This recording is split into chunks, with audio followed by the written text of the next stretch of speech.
الحمد للہ رب العالمین والصلاة والسلام علی رسولہ الامین وعلی آلہ وصحبہ اجمعین الی یوم الدین اما بعد فاعوذ باللہ من الشیطان الرجیم بسم اللہ الرحمن الرحیم یا ایہا الناس قد جاءتکم موعظۃ من ربکم وشفاء لما فی الصدور وہدی ورحمۃ للمؤمنین۔ محترم ناظرین کرام، قابل احترام بزرگوں، نوجوان بھائیوں، السلام علیکم ورحمۃ اللہ وبرکاتہ۔ مخصوص پروگرام رمضان اور قرآن میں آپ کا استقبال ہے۔ قرآن مجید کے سلسلے میں نبی اکرم صلی اللہ علیہ وسلم کی احادیث کی روشنی میں جو ہماری ذمہ داریاں بنتی ہیں اس پر گفتگو چل رہی تھی۔ بخاری اور مسلم کی ایک روایت ہے، اس کو سامنے رکھ کر کے ہم ذرا غور کریں کہ ہماری زندگیوں میں قرآن مجید کے ساتھ ہمارا تعلق کیا ہے۔ ان عبداللہ بن عمر بن العاص رضی اللہ تعالی عنہ قال، حضرت عبداللہ بن عمر بن العاص رضی اللہ تعالی عنہ روایت کرتے ہیں، وہ کہتے ہیں کہ مجھ سے نبی صلی اللہ علیہ وسلم نے کہا، عبداللہ سنو، مجھے یہ اطلاع ملی ہے کہ آپ دن میں روزہ رکھتے ہیں اور رات میں قیام کرتے ہیں، پورا دن روز کنٹینیوس روزہ رکھتے ہیں اور رات میں قیام کرتے ہیں، قیام لیل۔ قلت بلا یا رسول اللہ، میں نے کہا اللہ کے رسول صلی اللہ علیہ وسلم آپ تک یہ اطلاع صحیح پہنچی۔ قال فلا تفعل، نبی اکرم صلی اللہ علیہ وسلم نے کہا کہ ایسا مت کرو، ایسا مت کرو۔ سم، روزہ رکھو، وہ افطر، اور روزہ نہ بھی رکھو، یعنی روزہ رکھو کچھ دن روزہ نہ رکھو، مستقل روزہ رکھنا صحیح نہیں۔ وقم ونم، اور قیام لیل کرو اور رات میں سو بھی، یعنی کہ پوری رات قیام لیل کر رہے ہیں، قیام لیل کرو اور سو بھی، دونوں چیز کرو توازن کے ساتھ۔ آپ نے جو باتیں آگے فرمائی ہیں ہم سب کے لیے مشورہ، آپ نے فرمایا فَإِنَّ لِجَسَدِكَ عَلَيْكَ حَقًّا، تمہارے جسم کا تمہارے اوپر حق ہے، وَإِنَّ لِعَيْنِكَ عَلَيْكَ حَقًّا، تمہاری آنکھ کا تمہارے اوپر حق ہے، وَإِنَّ لِزَوْجِكَ عَلَيْكَ حَقًّا، تمہاری بیوی کا تمہارے اوپر حق ہے۔ آپ نے ایک بات اور فرمائی، لا صام من صام الدہر، جس نے صیام دہر رکھا، جس نے مستقل روزے رکھے، اس نے گویا روزہ ہی نہیں رکھا۔ یہ رحمت ہے اللہ رب العزت کی کہ اسلام کی تعلیمات کے اعتدال پر ہے، میانہ روی پر ہے، بیلنس پر ہے، بیلنسی زندگی ہو۔ مستقل روزہ آدمی رکھے گا تو بہت سارے حقوق نہیں پورا کر سکتا، مستقل قیام کرے گا تو اس کی صحت خراب ہو جائے گی، بہت سارے حقوق نہیں ادا کر سکتا۔ تو آپ نے فرمایا کہ لا صام من صام الدہر، جس نے صوم دہر رکھا اس نے گویا روزہ ہی نہیں رکھا۔ صوم ثلاثۃ ایام کل شہر، ہر مہینے 3 دن روزہ رکھنا۔ صوم الدہر کلی، گویا کی پورے زمانے کا روزہ ہے۔ صوم الدہر یعنی پورے ایک زمانے تک روزہ رکھنے کا ثواب ہے، صوم الدہر اسے ملے گا اس کا ثواب۔ اب بتائیے مہینے میں اگر آدمی 3 دن روزہ رکھ لے تو یہ ثواب اس کو مل جاتا ہے۔ آگے فرماتے ہیں نبی اکرم صلی اللہ علیہ وسلم، سم کل شہر ثلاثۃ ایام، ہر مہینے 3 دن روزہ رکھو۔ وقرأ القرآن فی کل شہر، اور قرآن پڑھو ہر مہینے میں۔ اصلاً کیا تھا، رات بھر عبداللہ رضی اللہ تعالیٰ عنہ جو قیام لیل کرتے تھے تو اس میں قرآن پڑھتے تھے، اور قرآن پڑھتے تھے تو اس میں قرآن اتنا پڑھتے تھے، وہ اتنا زیادہ قیام لیل ان کا ہوتا تھا کہ قرآن مجید کی جو کوانٹیٹی ہے، اس کی جو تعداد ہے آیات کی، وہ بڑھ جاتی تھی، غیر معمولی ہو جاتی تھی۔ وہ تو کہا وقرأ القرآن، قرآن پڑھو، فی کل شہر، ہر مہینے میں ایک بار قرآن مجید ایک مہینے میں ختم کرو۔ قلت، حضرت عبداللہ کہتے ہیں میں نے کہا اللہ کے رسول صلی اللہ علیہ وسلم، انی اطیق اکثر، میں اس سے زیادہ کی استطاعت رکھتا ہوں۔ اللہ اکبر، ایک مہینے میں ہمارا قرآن ختم ہو پاتا ہے؟ لیکن جس کو لگن ہو، جو جٹ گیا ہو اس پر کہ اللہ تعالیٰ کی جنت حاصل کر کے رہیں گے، تو قرآن مجید سے اس کی رغبت کا معاملہ یہ ہے کہ وہ قیام لیل جب کرتا ہے، رات کی تہجد میں اٹھ کر کے جب عبادت کرتا ہے، کھڑا ہوتا ہے تو قرآن مجید پڑھتا ہے، اور وہ کہتا ہے کہ ایک مہینے سے جلدی میں ختم کر سکتا ہوں اللہ کے رسول، میری استطاعت اس سے زیادہ ہے نبی اکرم صلی اللہ علیہ وسلم۔ تو کہا تو پھر ایسا کرو کہ تم صوم داؤد رکھو۔ صوم داؤد علیہ السلام کا روزہ، داؤد علیہ السلام کا روزہ کیا تھا؟ ایک دن روزہ رکھنا، ایک دن افطار کرنا، ایک دن روزہ رکھنا، ایک دن افطار کرنا، ایک دن روزے سے رہنا، ایک دن روزے سے نہیں رہنا، الٹرنیٹ ڈیز۔ تو کہا سم افضل الصوم، سب سے افضل روزہ صوم داؤد ہے، وہ تم رکھو، یعنی صیام یوم و افطار یوم، ایک دن روزہ رکھنا، ایک دن روزہ نہ رکھنا، افطار کرنا۔ وقرأ فی کل 7 لیال مرتن، اور سنو کہ تم کہتے ہو کہ میں زیادہ استطاعت رکھتا ہوں، تو 7 راتوں میں ایک مرتبہ قرآن مجید ختم کر لیا کرو۔ وقرأ فی کل 7 لیال مرتن، اور قرآن مجید پڑھو 7 راتوں میں ایک بار اس کی تکمیل کر لو۔ اور آگے فرمایا ولا تزد علی ذلک، اس سے آگے نہیں کرنا ہے، نہیں کرنا ہے۔ کتنے صحابہ کرام ایسے تھے جو خیر کے کاموں میں آگے بڑھے ہوئے تھے۔ آپ نے دیکھا کہ عبداللہ بن عمرو بن العاص رضی اللہ تعالیٰ عنہ بہت ہی نیک اور بہت ہی پرہیزگار صحابی تھے۔ انہوں نے جب اللہ کے نبی صلی اللہ علیہ وسلم سے اصرار کیا تو نبی اکرم صلی اللہ علیہ وسلم نے کہا کہ تمہیں اس سے آگے نہیں جانا ہے۔ اس سے کئی چیزیں معلوم ہوتی ہیں۔ ایک چیز تو یہ کہ ہم کو اپنا جائزہ لینا چاہیے کہ ہم قرآن مجید کے سلسلے میں، روزوں کے سلسلے میں کہاں کھڑے ہیں۔ دوسرا یہ کہ ہم تمام قرآن مجید کے تعلق سے جو رویہ ہمارا ہے وہ یہ کہ اگر پڑھتے بھی ہیں تو جلدی جلدی جلدی جلدی جلدی جلدی ہمارا نہیں ہونا چاہیے۔ اور تیسری بات یہ کہ نبی اکرم صلی اللہ علیہ وسلم نے اعمال خیر کی بھی ایک لمیٹیشن رکھی ہے، اور یہ کہا ہے کہ تمہیں اللہ رب العزت کا حق ادا کرنے میں نوافل کا اہتمام کر کے اللہ رب العزت کے یہاں مقام بلند حاصل کرنے کے چکر میں، اس کے سلسلے میں تمہاری کوشش اتنی نہ ہو جائے کہ تم حقوق العباد نہ ادا کر سکو، بندوں کے حق نہ ادا کر سکو۔ تمہارا جسم کا بھی تمہارے اوپر حق ہے، تمہارے آنکھ کا تمہارے اوپر حق ہے، تمہاری بیوی کا تمہارے اوپر حق ہے، تمہارے جو دوست احباب ملنے جلنے والے جو آتے ہیں تمہارے پاس، ان کا بھی تمہارے اوپر حق ہے۔ تو اس میں دین و شریعت کی جو روح ہے، اس کی جو اسپرٹ ہے، اس کا بھی پتہ اس حدیث سے، عبداللہ بن عمرو بن العاص رضی اللہ تعالیٰ عنہ کی اس حدیث سے ان سارے پہلوؤں پر روشنی پڑتی ہے۔ محترم ناظرین کرام، ہماری کوشش ہونی چاہیے اور ہماری یہ دلی تمنا ہونی چاہیے اور اس کے لحاظ سے عمل بھی ہونا چاہیے کہ ہم قرآن مجید کے ساتھ جو ہمارا رویہ ہے وہ بہتر ہو۔ ہم وقت نکالیں، وقت کو محنت کریں، اپنے آپ کو یکسو کریں، قرآن مجید کا جو حق ہے اس کو ادا کرنے کے لیے ہم فکر مند ہوں۔ محترم ناظرین کرام، اب ہم قرآن مجید کے جو حقوق ہمارے اوپر عائد ہوتے ہیں اس کی تفصیلات میں چلتے ہیں۔ قرآن مجید کا حق ہمارے اوپر کیا ہے، یہ بات ہم جانتے ہیں۔ مزید یادیں کی ضرورت ہے کہ قیامت کے دن قرآن مجید سفارشی بن کر کے کھڑا ہو جائے گا اور کہے گا کہ بار الہ، اس کو میں رات میں سونے نہیں دیتا تھا، یہ اٹھتا تھا، تیری بارگاہ میں حاضری دیتا تھا، کھڑا ہوتا تھا اور مجھے پڑھتا تھا، میری شفاعت قبول کر۔ لیکن وہ لوگ جنہوں نے قرآن مجید کا حق نہیں ادا کیا ہوگا، جو قرآن مجید کو پڑھتے نہیں ہوں گے، جو قرآن مجید کو سمجھتے نہیں ہوں گے، جو قرآن مجید پر عمل نہیں کرتے ہوں گے، جو قرآن مجید کے پیغام کو پہنچانے کا کام نہیں کر رہے ہوں گے، جو قرآن مجید اس دنیا میں غالب ہو تب سارے مسائل حل ہوں گے اس کے لیے فکر مند نہیں ہوں گے، قرآن مجید ان کے خلاف فریادی بن کر کے کھڑا ہو جائے گا اور کہے گا بار الہ، دنیا میں بہت ساری چیزیں یہ پڑھتے تھے، اگر نہیں پڑھا انہوں نے تو مجھے، دنیا میں بہت ساری چیزیں یہ سمجھتے تھے، اگر انہوں نے نہیں سمجھا تو مجھ کو، دنیا میں بہت ساری چیزوں کو یہ پہنچتے ہی ان کے پاس پھیلانے کا کام کرتے تھے، اگر انہوں نے نہیں کیا تو میرے ساتھ بار الہ میری فریاد سن لے اور ان کو جنت میں داخل مت کرنا۔ یہ وقت خدا نہ خواستہ ہماری زندگی میں نہ آئے۔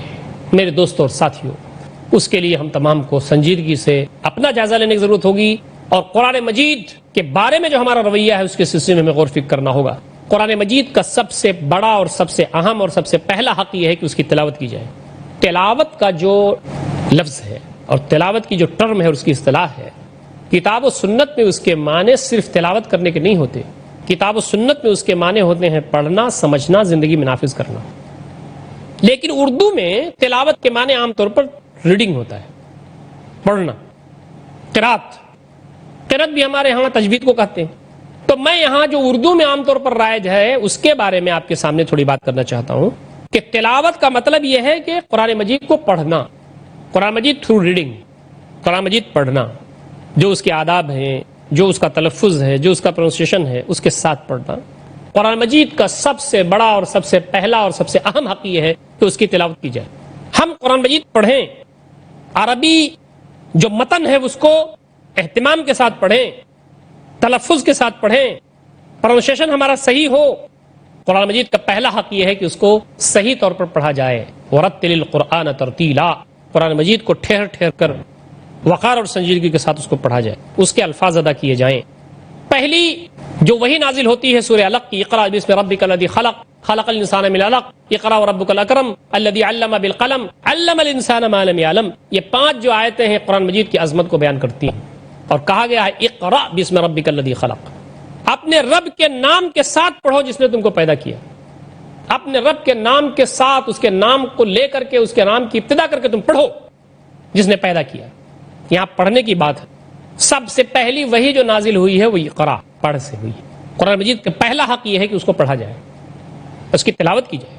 ایک اور جگہ ارشاد ہوتا ہے هو الذی بعث فی الامیین رسولا منہم یتلو علیہم آیاتہ ویزکیہم ویعلمہم الکتاب والحکمہ، وہی ہے جس نے امیوں میں سے ایک رسول بھیجا جو تلاوت کرتا ہے ان کے اوپر اس کی آیات، قرآن مجید کی آیات۔ یتلو علیہم آیاتہ، جو تلاوت کرتا ہے ان کے اوپر، یعنی امیوں کے اوپر، جو لوگ موجود ہیں ان کے اوپر، آیات ہی اس کی آیات کی، ویزکیہم، اور ان کا تزکیہ کرتا ہے، ویعلمہم الکتاب والحکمہ، اور انہیں کتاب و حکمت کی تعلیم دیتا ہے۔ اس میں نبی اکرم صلی اللہ علیہ وسلم کے جو فرائض منصبی تھے، آپ صلی اللہ علیہ وسلم کا جو بڑا کام تھا، اس میں سے ایک کام یہ تھا کہ تلاوت کتاب کرنا، تلاوت آیات کرنا۔ ہماری ذمہ داری بھی یہ بنتی ہے کہ ہم تلاوت آیات کریں، تلاوت قرآن کریں، تلاوت کتاب کریں۔ ایک جگہ اور فرمایا، قرآن مجید میں ارشاد ہے، اتل ما اوحی الیک من الکتاب، اے نبی صلی اللہ علیہ وسلم آپ تلاوت کر دیجئے اس وحی کی جو آپ کی طرف کی جا رہی ہے۔ اتل ما اوحی الیک من الکتاب، اے نبی صلی اللہ علیہ وسلم آپ تلاوت کیجئے اس وحی کی، اس کتاب کی جو آپ کی طرف نازل کی جا رہی ہے۔ انشاءاللہ ہم اس پر گفتگو انشاءاللہ جاری رکھیں گے۔ وقت ہو گیا ایک چھوٹے سے وقفے کا، انشاءاللہ وقفے کے بعد پھر حاضر خدمت ہوتے ہیں۔ والسلام علیکم ورحمۃ اللہ وبرکاتہ۔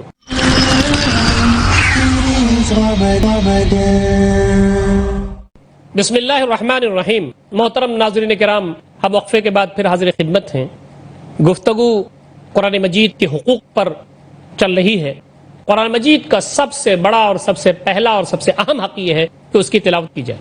ہم قرآن مجید پڑھیں، عربی جو متن ہے اس کو اہتمام کے ساتھ پڑھیں، تلفظ کے ساتھ پڑھیں، پروننسیشن ہمارا صحیح ہو۔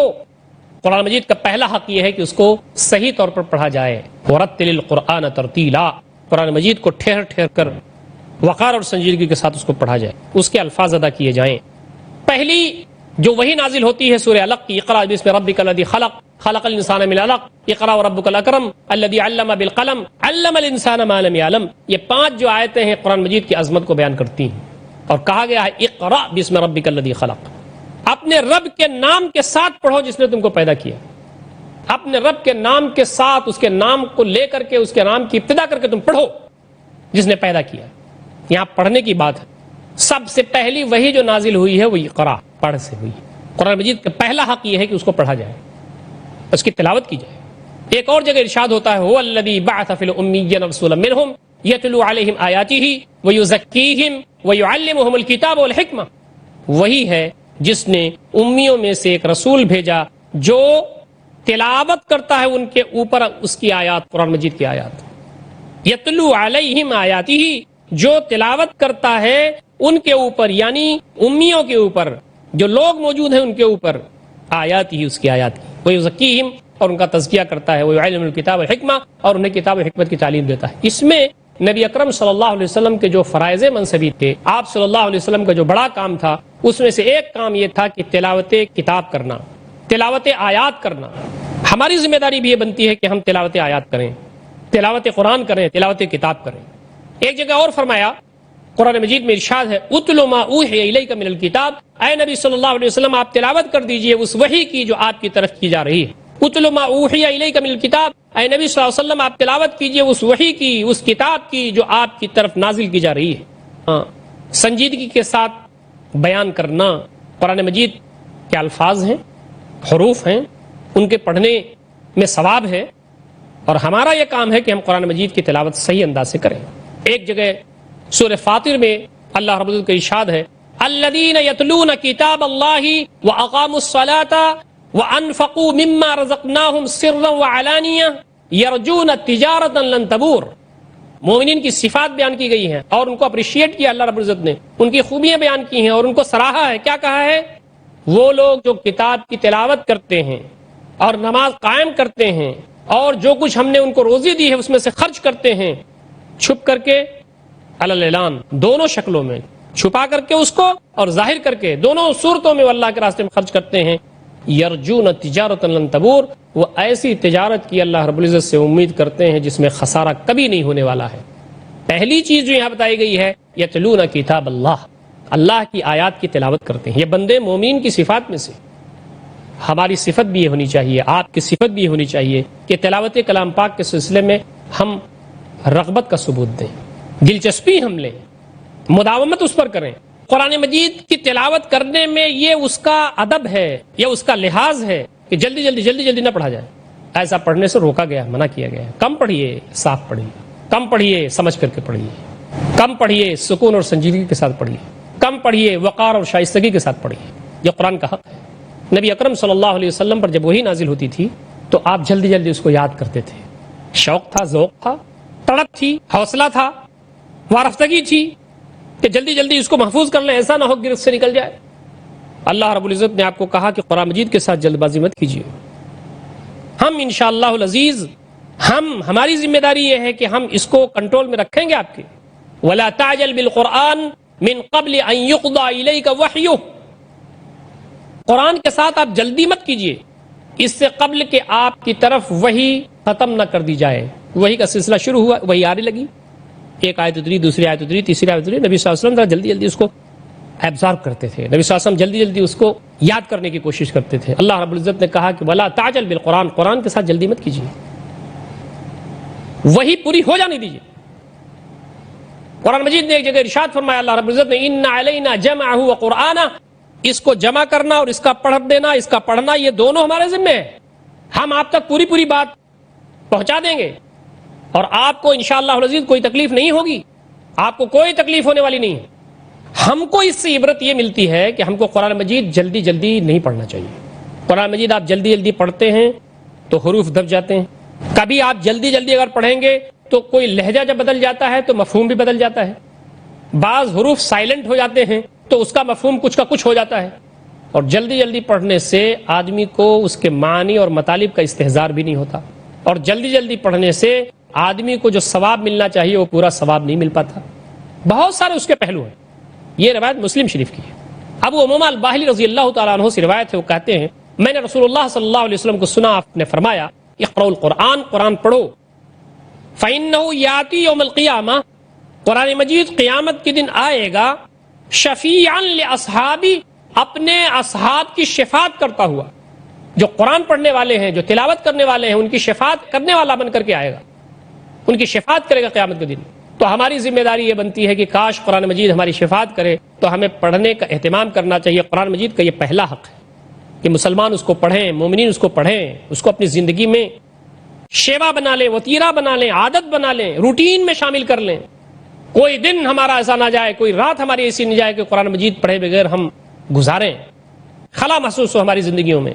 عبداللہ بن عمر رضی اللہ تعالیٰ عنہ سے روایت ہے قال قال رسول اللہ صلی اللہ علیہ وسلم یقال لصاحب القرآن اقرأ ورتق ورتل كما كنت ترتل في الدنيا فإن منزلتك عند آخر آية تقرأها. صحیح الجامع. عبداللہ بن عمر رضی اللہ تعالیٰ عنہ سے روایت ہے، وہ کہتے ہیں نبی اکرم صلی اللہ علیہ وسلم نے فرمایا یقال لصاحب القرآن، قرآن کے صاحب سے کہا جائے گا، مطلب قرآن والے سے کہا جائے گا. مفہوم؟ قرآن مجید سے جس کو زیادہ شغف ہے، قرآن مجید کو جو زیادہ پڑھتا ہے، قرآن مجید سے جس کو دلچسپی زیادہ ہے، قرآن مجید کے ساتھ اس کی انسیت زیادہ ہے، اس شخص سے کہا جائے گا قیامت کے دن. کیا کہا جائے گا؟ اقرأ ورتق. اللہ تعالیٰ فرمائے گا یہ میری جنت ہے، یہ جنت تیرے لیے بنائی سواری گئی ہے، اب تیرے ساتھ یہ مسئلہ خاص ہے. ہر آدمی سے کیا کہا ہے؟ یہ فلاں منزل آپ کی، یہ فلاں درجے آپ کے ہیں. اور وہ بھی ہر جنتی کو اتنی بڑی جنت ملے گی کہ تا حد نگاہ اس کی وسعت زمین و آسمان کی وسعت، کوئی انٹرفیئر نہیں ہوگا، کوئی مداخلت اس میں نہیں ہوگی. لیکن قرآن مجید سے جس کو زیادہ شغف ہے، قرآن مجید والا جو ہے، اس شخص سے یہ کہا جائے گا، اللہ رب العزت کہے گا یہ جنت ہے، تیرے لیے بنائی سواری گئی ہے. اقرا ورتق، پڑھ، قرآن مجید میں سے تو پڑھ اور چڑھتا جا، پڑھتا جا، چڑھتا جا، پڑھتا جا، چڑھتا جا. آگے فرمایا گیا ورتل کما کنت ترتل فی دنیا، ترتیل کے ساتھ پڑھ، سکون سے پڑھ، اطمینان سے پڑھ، ٹھہر ٹھہر کے پڑھ، رک رک کے پڑھ، اطمینان سے پڑھ، جیسے تو دنیا میں پڑھتا تھا. اللہ رب العزت گواہی دیں گے کہ دنیا میں تو ایسے پڑھتا تھا، ایسے پڑھ. آگے جو بات کہی جا رہی ہے وہ غیر معمولی ہے اور بہت ہی اہم ہے. آپ نے فرمایا فَإِنَّ مَنزِلَتَكَ عِنْدَ آخِرِ آیَةٍ تَقْرَؤُهَا، تمہاری منزل، تمہارا رکنا، تمہارا قیام وہ آخری آیت ہے جہاں تک پڑھتے ہوئے جائے گا. پڑھتا جا، پڑھتا جا، اوپر چڑھتا جا، منزلیں طے کرتا جا، تیرا ٹھکانہ آخری آیت پر ہے. اب قرآن مجید اگر آدمی پڑھے گا دنیا میں تو ویسے ہی آخرت میں انشاءاللہ پڑھے گا. دوسری بات اس حدیث سے یہ نکلتی ہے کہ قرآن مجید کو صرف پڑھنا نہیں ہے بلکہ پڑھنے کے ساتھ ساتھ کوشش کرنا چاہیے کہ اس کو ہم حفظ بھی کر لیں، اس کو یاد بھی کر لیں، اس لیے کہ قیامت کے دن جب کہا جائے گا ہم سے کہ اقرا ورتقے، پڑھ اور چڑھ، پڑھتا جا اور چڑھتا جا، منزلیں طے کر جا، تو جس کو جتنا یاد ہوگا وہاں پڑھ کر کے رک جائے گا، آخری منزل تک آخری آیت جو وہ پڑھے گا وہ آخری منزل ہوگی۔ کتنے خوش نصیب ہیں وہ لوگ جو قرآن مجید سے اس انداز کا ربط رکھتے ہیں کہ وہ اپنے سینوں میں اس کو اتارتے جاتے ہیں، اپنی زندگیوں میں اس کو نافذ کرتے جاتے ہیں، اور ان کے سینے میں ایک وافر ذخیرہ ہوتا ہے اللہ رب العزت کے کلام کا۔ کتنے بدنصیب ایسے ہیں جن کو دو چار صورتیں تک یاد نہیں ہیں۔ موقع ہے محترم ناظرین، ابھی شاید اللہ رب العزت نے ہمارے ساتھ کچھ خیر کا ارادہ کیا ہے، ہمارے پاس مہلت عمل ہے، مبارک ایام اور لمحات ہیں۔ عزم کیجئے کہ ہمیں اگر قرآن مجید پڑھنا نہیں آتا تو اس کو پڑھنے کی کوشش کریں گے، قرآن مجید اگر ہمارے سینوں میں نہیں ہے تو ہم قرآن مجید اپنے سینوں میں لائیں گے، اپنے سینوں کو مزین کریں گے اس سے، اور اس کا فائدہ دنیا میں بھی ہے اور آخرت میں بھی ہے۔ بندے کا جو منزل ہے، بندے کا جو مرتبہ ہوگا، وہ قرآن مجید کی تلاوت کے نتیجے میں جتنا اسے یاد ہوگا، جتنا وہ محفوظ کیے ہوئے ہوگا، اس کی روشنی میں وہ اوپر چڑھتا جائے گا۔ قرآن مجید کے حقوق بے شمار ہیں، ہم انشاءاللہ اس پر گفتگو سلسلہ مزید جاری رکھیں گے۔ اللہ تعالیٰ سے دعا ہے کہ بار الہ ہم تمام کو قرآن مجید کے حقوق کو ادا کرنے کی توفیق عنایت فرمائے۔ اقول قولی ھذا استغفر اللہ لی ولکم اجمعین واستغفروہ انہ الغفور الرحیم، وآخر دعوانا الحمد للہ رب العالمین، والسلام علیکم ورحمۃ اللہ وبرکاتہ۔ ومن فهم Quran, it is Ramadan.